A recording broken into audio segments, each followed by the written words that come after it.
بسم اللہ الرحمن الرحیم. آج سورۃ الفاتحہ کو ہی چند قاریوں کی آواز میں سنتے ہیں. کھولیے قرآن پاک اپنے. سورۃ الفاتحہ کے اوپر انگلی یا قلم دونوں میں سے کوئی ایک. باوضو ہے تو انگلی رکھ لیجئے، باوضو نہیں تو قلم رکھ لیجئے. اور ٹیکسٹ کیا محسوس ہوا آپ کو؟ کوئی چیز محسوس ہوئی ہے؟ اندر سے کچھ تار ہلے ہیں. پہلی چیز آپ کو سکھائی تھی کہ سیکھنے کے لیے پہلی چیز ارادہ اور دوسری چیز خاموشی اور توجہ. ابھی صرف سننا ہے، آپ کو بولنا نہیں ہے. سیکھنے والے پہلے صرف سنتے رہتے ہیں. جیسے ایک بچہ ہے نا، اللہ تعالیٰ 1-2 تک بولنا ہی نہیں سکھاتے، کہتے ہیں صرف سنو سنو سنو سنو سنو. 6 مہینے تک تو بےچارا زیادہ ادھر ادھر کرتا رہتا ہے، بول نہیں سکتا. اب ایک دوسری قرات سنیں گے، ٹھیک ہے؟ خاموشی اور توجہ. اپنے پاس لکھیے. انگلی الفاظ پر، کان آواز پر، نگاہ قرآن پر. اور اب ادھر ادھر نہیں دیکھنا، نہ مجھے دیکھنا، نہ کسی دوست کو، نہ کسی اور کو. اپنے قرآن پر دیکھنا ہے آپ کو. انگلی الفاظ پر، کان آواز پر، نگاہ قرآن پر. سنیے. میرے خیال ہے ایک لفظ اور لکھ لیجئے، اور مکمل خاموشی. کیونکہ ابھی بھی مجھے آواز آ رہی تھی. مجھے معلوم ہے کہ جب اللہ کا کلام خوبصورتی سے پڑھا جاتا ہے تو انسان پھر اپنے جذبات کا اظہار کیے بغیر رہ نہیں سکتا. اور ہمارے جذبات آنکھوں کے راستے سے نہیں، خشوع سے نہیں، عموماً زبان سے ہی ادا ہوتے ہیں. ہمارے جذبات کا اظہار عموماً زبانی ہوتا ہے، اس لیے ہم ساتھ ہی بول پڑتے ہیں. خاموش رہنا سیکھیے. اور اب پھر سنیے. انگلی الفاظ پر، کان آواز پر، نگاہ قرآن پر، بغیر آواز کے، بغیر بولے، خاموشی کے ساتھ سنیے. ایک اور چیز کا اضافہ کر لیجئے. دھیان معنی پر. دھیان کس کو کہتے ہیں؟ توجہ معنوں پر. انگلی الفاظ پر، کان آواز پر، نگاہ قرآن پر، بغیر بولے، دھیان معانی پر. اعوذ باللہ من الشیطان الرجیم. بسم اللہ الرحمن الرحیم. الحمد للہ رب العالمین الرحمن الرحیم مالک یوم الدین ایاک نعبد و ایاک نستعین اهدنا الصراط المستقیم صراط الذین انعمت علیہم غیر المغضوب علیہم ولا الضالین.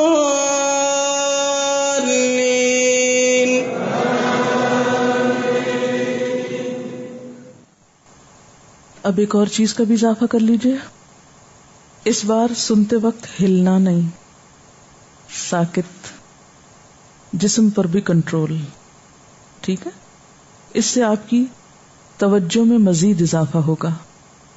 انگلی الفاظ پر، کان آواز پر، نگاہ قرآن پر، بغیر بولے، خاموشی کے ساتھ، دھیان معنی پر، اور جسمانی طور پر ساکت.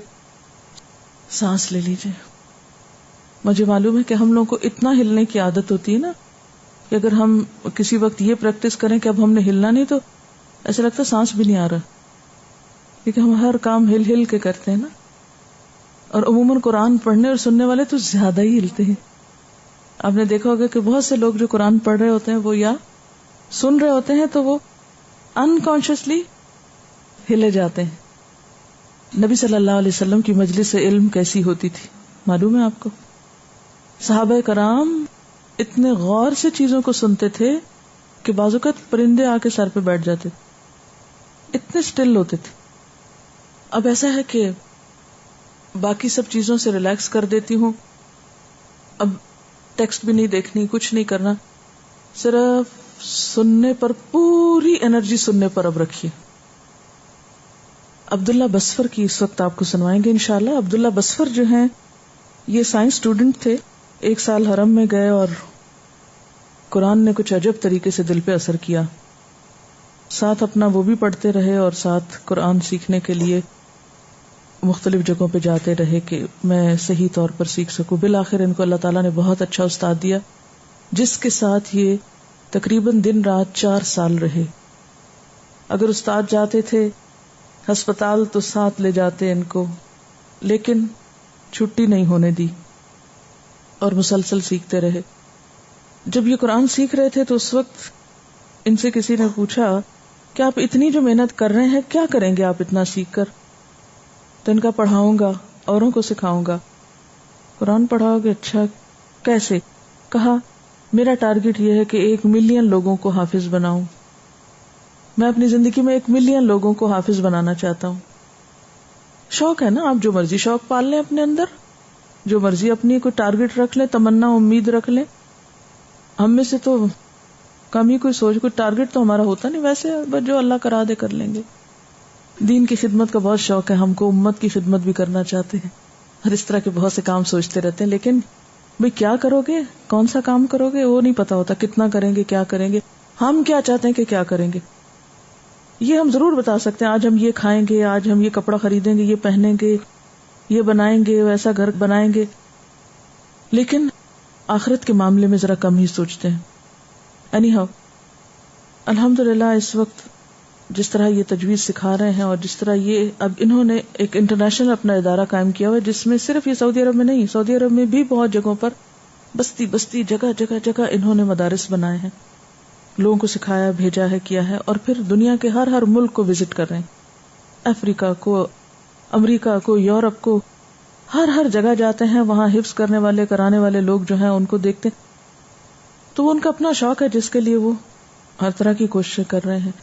بہرحال ان کی جو مخارج اور تجوید کے قاعدے قانون ہیں یہ بیسٹ ہیں، ایک طرح سے بہت ہی اچھی طرح انہوں نے پڑھا ہوا ہے.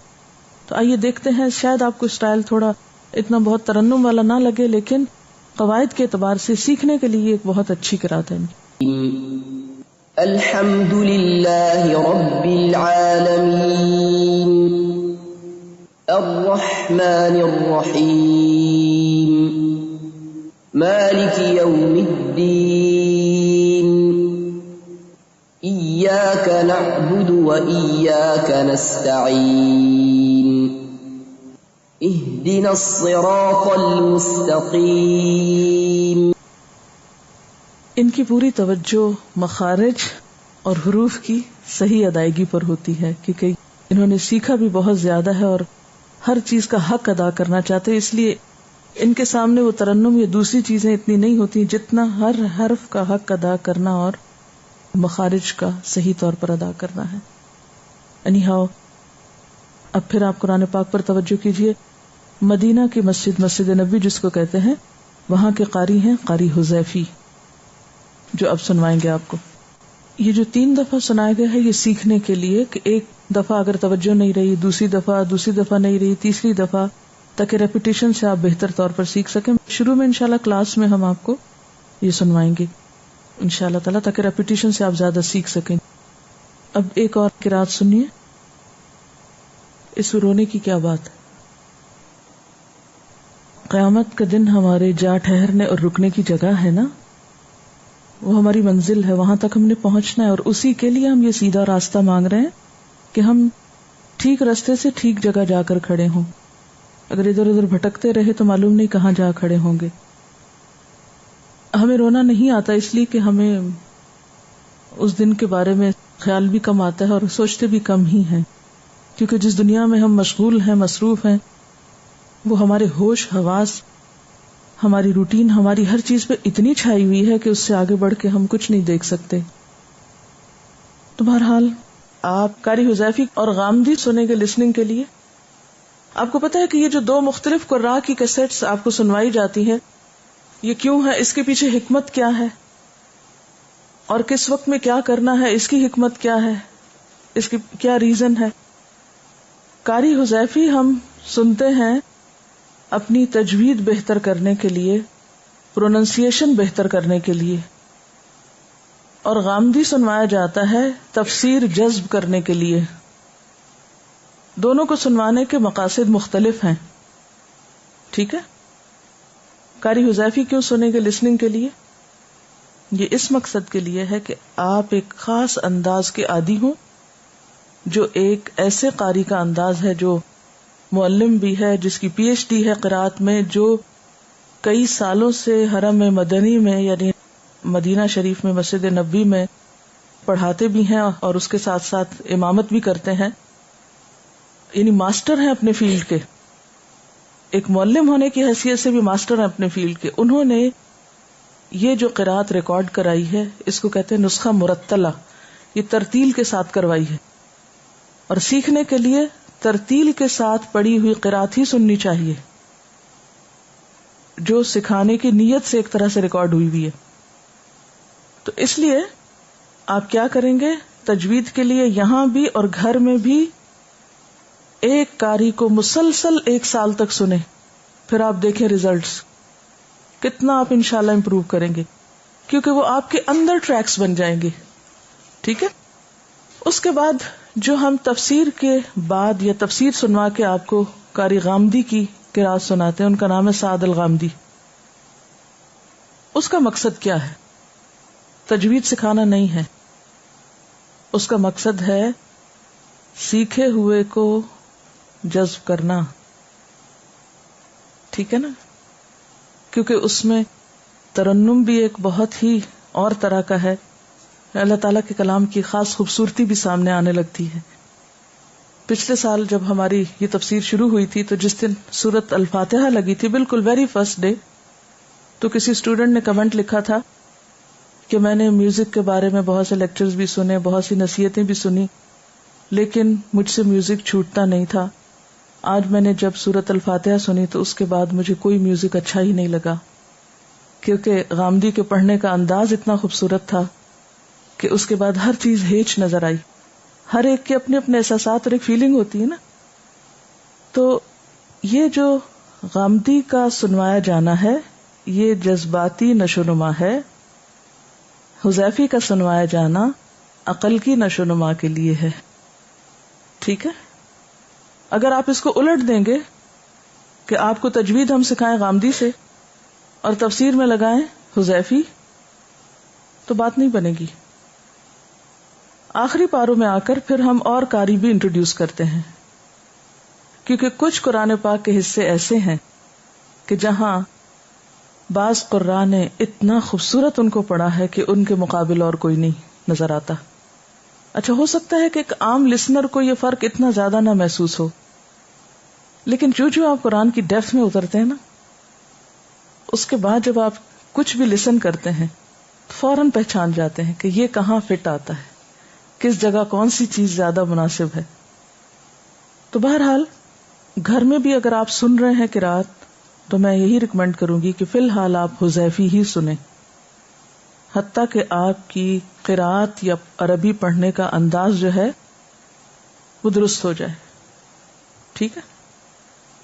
اگر کاموں میں آپ کی کنسسٹنسی نہیں ہوگی، ایک دن جھٹ سے بیٹھے حذیفی سن لیا، دوسرے دن غامدی لگا دیا، تیسرے دن کچھ اور سن لیا، چوتھے دن کچھ اور سن لیا، تو اس سے آپ کی لرننگ متاثر ہوگی.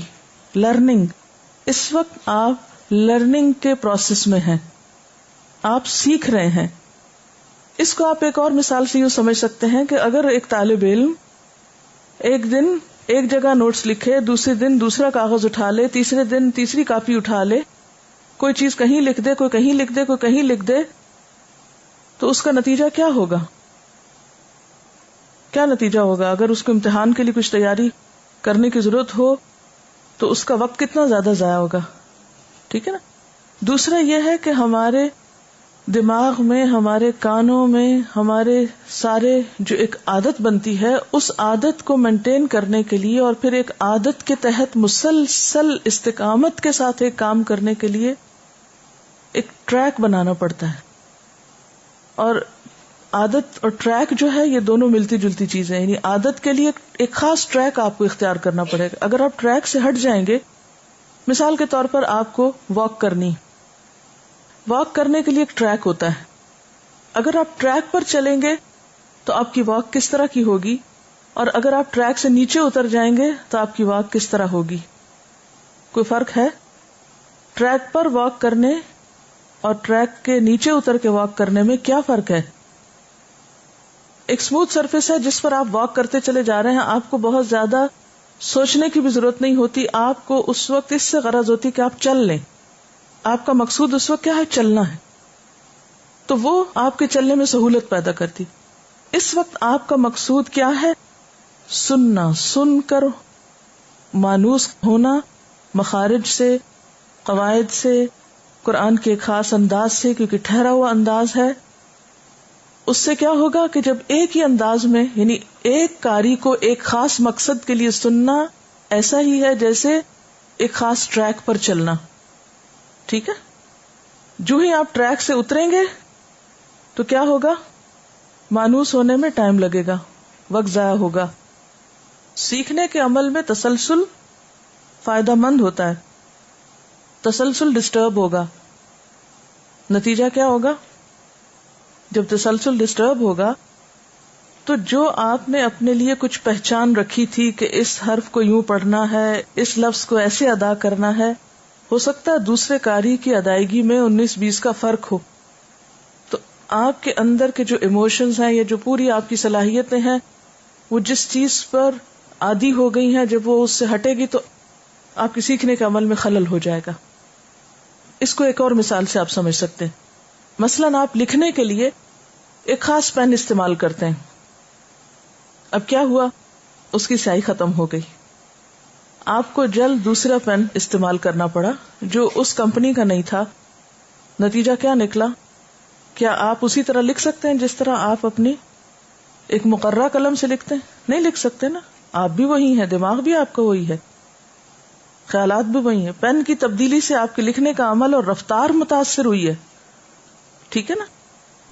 اچھا، پھر اسی طرح یہ ہے کہ تفسیر کے قرآن پاک سے قرآن کی لسننگ نہیں کریں، اس کی وجہ یہ ہے کہ ایک تو وہ بڑا ہے، بار بار اس کو کھولنے اور کرنے کے لیے آپ کو جگہ بھی سپیس چاہیے ہوتی، جبکہ آپ بہت تنگ بیٹھے ہوئے ہیں تو اس کو کھولنے میں دقت ہوتی۔ دوسرے یہ ہے کہ اس کو پھر آپ ہاتھ پر نہیں اٹھا سکتے اگر کہیں بھی آپ کو مشکل ہے، اور سب کے پاس ایک نسخہ کھلا ہونا چاہیے۔ کیوں؟ اس لیے کہ اس عربی کو اب آپ کی آنکھیں دیکھ دیکھ کر پہچانیں گی اور جذب کریں گی، اور اس سے آپ یوز ٹو ہوں گے، اور اس کا فائدہ کیا ہوگا کہ کل جب آپ کو کوئی آیت تلاش کرنی ہوگی تو آپ کی وہ جو فوٹو میموری ہے وہ آپ کو ہیلپ کرے گی جلد اس آیت کو ڈھونڈنے میں، کیونکہ آپ اسے دیکھ کر سن چکے ہوں گے۔ اسی طرح ساتھ پینسل ضرور رکھیں۔ کیوں؟ اس لیے کہ جب ہم پینسل رکھتے ہیں تو جو قرات کا ایک سٹائل ہے، جیسے وہ کہیں غنہ کر رہے ہیں یا کہیں رک رہے ہیں یا خاص انداز سے پڑھ رہے ہیں، تو اس کو بھی آپ اپنے طور پر ہلکا ہلکا مارک کر سکتے ہیں۔ ابھی انشاءاللہ تعالیٰ آپ کو جو رولز بتائے جائیں گے اس کو آپ اپنے قلم سے کلر کریں گے، تاکہ آپ خود اپنی چیز اپنے ہاتھ سے تیار کریں، اور اس کا فائدہ یہ ہوگا کہ پھر وہ آپ کو بھولے گی نہیں۔ اگرچہ مارکیٹ میں ایسے قرآن پاک موجود ہیں جن پہ آلریڈی کلرز ہیں، لیکن جو کام اپنے ہاتھ سے کرتے ہیں، اور طالب علم اپنا کام اپنے ہاتھ سے کرتا ہے، ٹھیک ہے؟ یعنی مثلاً آپ یوں ہی سمجھیے کہ ایک شخص آپ کو کھانا کھلاتا ہے اور آپ کو زبانی بتا دیتا ہے کہ اس کی ریسیپی یہ ہے، تو دوبارہ اگر آپ ویسا ہی کھانا کھانا چاہیں تو کیا ہوگا؟ آپ اس ریسیپی سے دیکھ کے یا اسے ریکال کر کے ذہن میں کچھ نہ کچھ تو بنا لیں گے، لیکن اگر آپ کھانا کھلانے والے کے ساتھ مل کر کھانا بناتے بھی ہیں اور اس کو بنتے ہوئے دیکھتے ہیں اور آپ کی اس عمل میں شرکت ہے، تو اس کا فائدہ دوسرا ہوگا، وہ پھر آپ کبھی بھولیں گے نہیں، ٹھیک ہے نا؟ میرے خیال میں اگر کالی پینسل رکھیں فی الحال، کیونکہ ابھی آپ پختہ نہیں، مثلاً میں جب قرات سنتی تھی، یہ کام جو میں اب آپ کو کروا رہی ہوں یہ خود میں نے کیا ہے اپنے اوپر، اور میں جب سنتی تھی تو میں نے اپنے جو قرآن پاک تھا اس پر اپنے سمجھ کے لیے مخصوص علامتیں لگائی ہوئی تھی۔ مثلاً اگر کہیں ادغام ہو رہا ہے یا اخفا ہو رہا ہے یا مد لمبی ہو رہی ہے، یا جو چیزیں میرے لیے نئی تھیں اور ان کو یاد کرنا ضروری تھا، تو میں نے ان کے لیے اپنی سوچ کے مطابق نشان بنائے ہوئے تھے۔ قرآن پاک میں تو اعراب عام طور پر جیسے جزم ہے، شد ہے، مد ہے، یہ سب کہاں ہوتا ہے؟ حرف کے اوپر جاتا ہے زیادہ تر. صرف زیر یا کھڑی زیر نیچے آتی ہے، تو نیچے چیزیں کم ہوتی ہیں. تو میں عام طور پر ٹیکسٹ کے نچلے حصے پر نشان لگاتی تھی کہ یہاں پر قاری صاحب نے کس طرح پڑھا. ایک تو وہ قاعدے قوانین ہیں جو کتابوں میں لکھے ہوئے ہیں، قاعدوں میں لکھے ہوئے ہیں، اور پھر آپ کو انشاءاللہ پڑھائے جائیں گے، آپ رٹیں گے، امتحان دیں گے، پاس ہوں گے، قاریہ بن جائیں گے. اور ایک یہ ہے کہ آپ سن کر کیا محسوس کرتے ہیں، آپ سن کر کیا سیکھتے ہیں، کیا سمجھتے ہیں، آپ اس کو اپنی نگاہ سے کیسے دیکھتے ہیں. تو بہرحال آپ نے 3 لیولز پر کام کرنا ہے. پہلا لیول جس میں آپ کو صحیح پڑھنا آتا ہو، دوسرا لیول جس میں آپ کے مخارج بہت اچھے ہو جائیں، اور تیسرا لیول جس میں آواز کی خوبصورتی بھی ہو، مخارج کا لیول بھی اچھا ہو، اور اس کے ساتھ درست ادائیگی بھی ہو. اور پھر انشاءاللہ ساتھ ساتھ چونکہ آپ ترجمہ سیکھ رہے ہوں گے تو دونوں چیزیں جب کمبائن ہوں گی تو چونکہ قرآن دماغ پہ نہیں دل پہ اترا ہوا ہے، قرآن دل پر اترا ہے.